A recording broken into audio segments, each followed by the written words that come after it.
Good afternoon, everyone, and welcome. Welcome to the beginning of an era.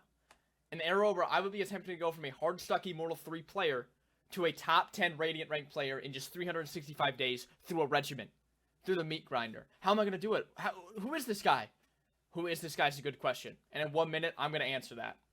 When Valorant came out in April of 2021, I had already played CSGO for about 5 years, so picking up the game wasn't too hard. I hit Radiant in about 5 months and quickly got signed to a team called Phoenix 1. The roster of Phoenix 1 was me, Bang, Derek, Trick, and Lear. And after about 6 months of decent Tier 2 performances, the org manager Blame dropped the entire roster, and alongside myself and a new coach, I had to build a completely new team. The roster my coach and I built was Jangler, King, Precision, Second, and myself. After dominating the Tier 2 scene under the name Phoenix 1 for a couple of months, we wanted to leave the org and join a different org. But oh wait, all the tournament winnings were paid to the Phoenix 1 manager Blame and not to us. So when we tried to leave the team, he vanished into thin air with $6,500 in our prize money. Anyway, after a couple of weeks, we were picked up on a Noble. There, we all got partnered on Twitch and got paid a lot more money for playing some video games. After about 5 months completely destroying the Tier 2 scene, but falling short 1 game away from qualifying for close by losing the Sentinels, I was dropped from the roster. After this, I went on to make a team called Bait Academy with me, Giza, Trick, Jangler, and Zexro. This team once again dominated the Tier 2 scene, but some players on the team decided to take trials with other teams as opposed to us getting signed as 5, leading to the team dissolving. From that point on, I joined a team called Virtuoso. We were pretty average in the Tier 2 scene, but nothing too crazy. And after about 7 months, I decided to leave the team and give up on competing. Then I got a collegiate scholarship. Time's up! Let's answer a question. The big question illuminating on everyone's forehead. Why? Why am I doing this? There's no point to do this. Just get on and try to get top 10. What's the big whoop? Because I want to see if in 1 year I can turn it all around. I can turn myself from a washed up player to the GOAT once again. Well, I wasn't really the GOAT. I was pretty good, but like to say I was the GOAT is a bit of a stretch. But like to be good again. That outlet I used to have of competing no longer exists. I'm retired. I'm done. But I still have ranked. So for 365 days, we'll get into the regiment later. I'm going to see if it's possible. Now, just to show you how difficult this will be, I'm going to toss this over to our analyst, and he's going to explain to you how hard this is going to be. What's going on, guys? My name is Enamac, and I'm here to explain to you just how hard it's going to be for Menace to reach top 10 on North American Valorant ranked servers, even with a 1-year time frame. Let's pull up the stats, shall we? Last act, Menace finished 548 RR. The act prior to that, 573. Okay.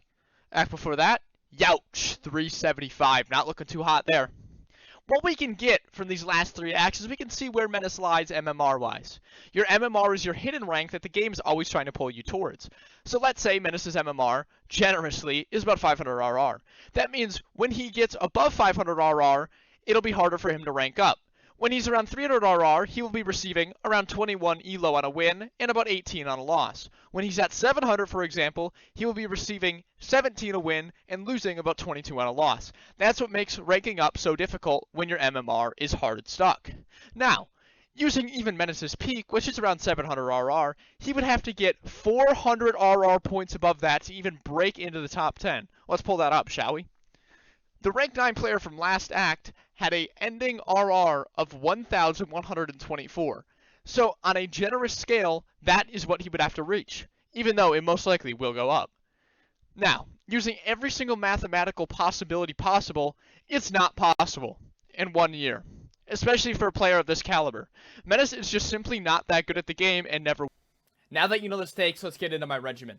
My regimen is going to be pretty simple. I'm going to do 30 minutes of aim training every single day. I don't know what time, just at some point in the day, I will do 30 minutes of aim training. Next, before I play, I'm going to do 1 deathmatch. I'm going to queue 1 deathmatch. These 2 things may seem pretty simple. Most of you might do this all the time. I don't warm up. I don't aim train. So this is going to be very hard for me to do, but I think with this, it will propel me. Anyway, 5+ rank games every single day, 5 at a minimum. I already brought that up. I mean, that's easy. I already do that. Everyone already plays rank. That's the easy part. After I play ranked, I want to do 5 to 10 minutes of reflections. Maybe jot down some notes, reflect on how I lost, how I won. I mean, I probably won't do this. I want to do this. I probably won't jot down any notes. I'll probably just reflect on how bad my teammates are, but nevertheless. Also, I'm going to be doing a workout before I get on every single day. Working out helps you, I don't know. I have a bad wrist, so doing some little weights will help me out a lot. Also, I need an excuse to eat more fruit. So I'm going to eat like an apple or a banana before I play every day. But those are basically the main focal points of what I'm going to do every single day to change how I play and the outcomes of my games. Anyway, if you want to follow me on this journey, I'm going to stream every single one of my games live on twitch.tv/Menace_Val. At around 11 a.m. CST, I'm going to be live every day for the next year. Or I will be posting a YouTube video every single day after my stream with the highlights, the recap, everything like that. But yeah, that's about it. See you on January 23rd, 2025. Get out of here.